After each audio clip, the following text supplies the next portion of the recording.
Bonjour et bienvenue chez DigiSchool.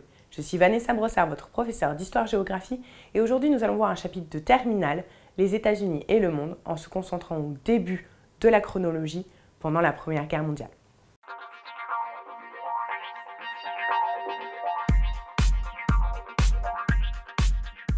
Les États-Unis ont, depuis le 19e siècle, développé une théorie qui s'appelle la doctrine Monroe. Cette doctrine Monroe a été énoncée en 1823 et le principe c'est que finalement le continent américain appartient aux Américains et que les Européens n'ont pas à s'en mêler. Par ailleurs, les Américains non plus ne doivent pas se mêler des affaires européennes. Cependant, pendant la Première Guerre mondiale, face à la difficulté des pays européens de résoudre le conflit, les Américains entrent en 1917 du côté des Français et des Anglais. Les États-Unis sont touchés en effet par la guerre qu'on appelle une guerre sous-marine allemande. En effet, les bateaux commerciaux qui circulent notamment entre le Royaume-Uni et les États-Unis sont bombardés par les Allemands, ce qui crée forcément des difficultés pour le commerce américain.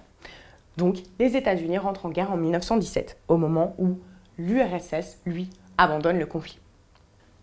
Pendant le conflit, en 1918, plus précisément le 8 janvier, le président américain qui s'appelle Woodrow Wilson énonce ses 14 points.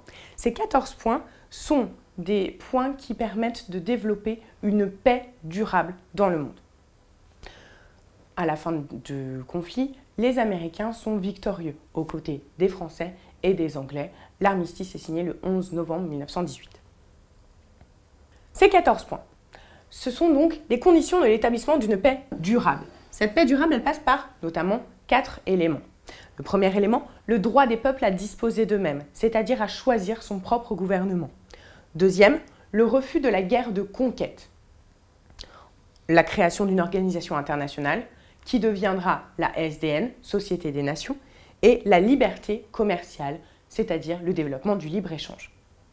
À la fin de la Première Guerre mondiale, la puissance des États-Unis est renforcée.